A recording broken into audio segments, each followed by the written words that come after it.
नमस्कार, बहुत बहुत स्वागत है आपका हमारी खास पेशकश में। मैं हूं आपके साथ शहबाज खान। करीब 20 साल पहले अमेरिका के नेतृत्व में दावा हुआ कि अफगानिस्तान से तालिबानी शासन का अंत हो गया है। अभी ज़्यादा वक्त नहीं गुजरा है और हालात ये हैं कि अफगान राष्ट्रपति अशरफ गनी विदेश भाग चुका है। काबुल में तालिबान की एंट्री हो चुकी है। एक डर जो मन में कहीं छिपा बैठा था कि तालिबान के वापस आते ही दमन और अत्याचारों का दौर शुरू होगा, वो अब सच साबित होने लगा है। मगर ऐसा भी नहीं है। समझे कि पिछले 20 साल बड़े शांति से गुजरे हैं। अमेरिका और उसके साथी सेनाओं का अफगानिस्तान पर पूरा नियंत्रण कभी था ही नहीं। हिंसा लगातार जारी रही। नतीजा क्या, आज हम आपके सामने हैं। क्या है तालिबान, ये आपको बताते हैं। पश्तून में तालिबान का मतलब छात्र होता है। एक तरह से उनकी शुरुआत मदरसों को जाहिर करता है। उत्तरी पाकिस्तान में सुन्नी इस्लाम का कट्टरपंथी रूप सिखाने वाले एक मदरसे में तालिबान का जन्म हुआ। सोवियत काल के बाद जो गृह युद्ध छिड़ा 1990 के उन शुरुआती सालों में तालिबान मजबूत हुआ। शुरुआत में लोग उन्हें बाकी मुजाहिदीनों के मुकाबले इसलिए ज़्यादा पसंद करते थे क्योंकि तालिबान का वादा था कि भ्रष्टाचार और अराजकता खत्म कर देंगे। मगर तालिबान के हिंसक रवैये और इस्लामिक कानून वाली क्रूर सजाओं ने जनता में आतंक फैला दिया। संगीत, टीवी और सिनेमा पर रोक लगा दी। मर्दों को दाढ़ी रखना जरूरी हो गया था। महिलाएं बिना सर से पैर तक खुद को ढके बाहर नहीं निकल सकती थीं। तालिबान ने 1995 में हेरात और 1996 में काबुल पर कब्जा कर लिया था। 1998 आते आते लगभग पूरे अफगानिस्तान पर तालिबान की हुकूमत हो चुकी थी। तालिबान की कमाई कहां से होती है? तालिबान को पैसे की कोई कमी नहीं। हर साल $1 बिलियन से ज्यादा की कमाई होती है। एक अनुमान के मुताबिक उन्होंने 2019-20 में $1.6 बिलियन कमाए। तालिबान की इनकम के कुछ मुख्य जरिए इस प्रकार हैं। ड्रग्स, हर साल $416 मिलियन। खनन, पिछले साल $464 मिलियन। रंगदारी, $160 मिलियन। चंदा 2020 में $240 मिलियन। निर्यात हर साल $240 मिलियन। रियल एस्टेट हर साल $80 मिलियन। दोस्तों से मदद, यानी कि रूस, ईरान, पाकिस्तान और सऊदी अरब जैसे देशों से $100 मिलियन से $500 मिलियन के बीच सहायता। तालिबान को कौन चलाता है? दुनिया में आतंक कब फैलाया?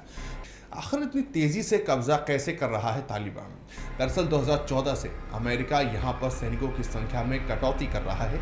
तालिबान इस बीच अपनी पकड़ मजबूत करता रहा। इस साल जब अमेरिका ने वापसी में जल्दबाजी दिखाई तो तालिबान को मौका मिल गया। आज और कुछ हफ्ते पहले ही वक्त में सबसे बड़ा बदलाव ये आया कि अफगानिस्तान में अमेरिका का एक भी लड़ाकू विमान नहीं है। वहां के लिए खाड़ी और एयरक्राफ्ट कैरियर से विमान उड़ान भरते हैं। जिन मैकेनिक्स ने अफगान एयरफोर्स के विमान ठीक किए थे वो भी चले गए। दूसरी तरफ तालिबान के पास करीब 85,000 लड़ाके और वो पिछले 20 सालों की सबसे ज्यादा मजबूत स्थिति में है। सिर्फ 10 दिन में 20 साल की कोशिशें बेकार हो गई हैं। अप्रैल में अमेरिका ने कहा था कि वह अफगानिस्तान से सेना हटाएगा। उसके बाद से तालिबान ने उन इलाकों पर कब्जा कर लिया जहां सालों से उसकी हुकूमत नहीं थी। लगभग हर राज्य की राजधानी पर तालिबान का शासन हो गया। पिछले 10 दिनों में तालिबान ने कहां कब्जा किया है? 5 दशक से अस्थिर है अफगानिस्तान। अफगानिस्तान में अस्थिरता का आलम 2-3 नहीं 5 दशक से भी पुराना है। 1933 में ज़ाहिर शाह को गद्दी मिली। उसके बाद 4 दशक तक शांति रही। 1950 के दशक में प्रधानमंत्री मोहम्मद दाऊद ने सोवियत संघ से नज़दीकी बढ़ानी शुरू कर दी। तख्ता पलट के बाद 1973 में दाऊद ने सत्ता हासिल की। अफगानिस्तान एक गणतंत्र घोषित हुआ। 1989 में सोवियत आर्मी ने हमला बोल दिया। दाऊद की हत्या के बाद एक कम्युनिस्ट सरकार का गठन किया। मुजाहिदीन लगातार विदेशी ताकतों का विरोध करते रहे। 1985 में उन्होंने एक गठबंधन बना लिया। 1989 में सोवियत ने पूरी तरह अफगानिस्तान खाली कर दिया, लेकिन शांति के बजाय हिंसा शुरू हो गई। मुजाहिदीन तत्कालीन सरकार को उखाड़ फेंकना चाहते थे। 1996 में तालिबान ने काबुल पर कब्जा कर लिया। नजीबुल्लाह को पकड़ने के बाद बर्बरता से मार दिया गया। पाकिस्तान और सऊदी अरब ने तालिबानी सरकार को मान्यता दी। 9/11 हमले के बाद अफगानिस्तान ने तालिबान के खिलाफ तेजी से एक्शन लिया। तालिबान ने उसामा बिन लादेन का हैंड ओवर करने से मना कर दिया था। 2002 में नाटो ने अफगानिस्तान की सुरक्षा अपने हाथों में ले ली। हामिद करजई को पहला राष्ट्रपति चुना गया। 2004 में अफगानिस्तान का नया संविधान बना। करजई पहले राष्ट्रपति निर्वाचित हुए। 2009 में अमेरिका ने कहा कि वह 1,40,000 सैनिक और भेजेगा।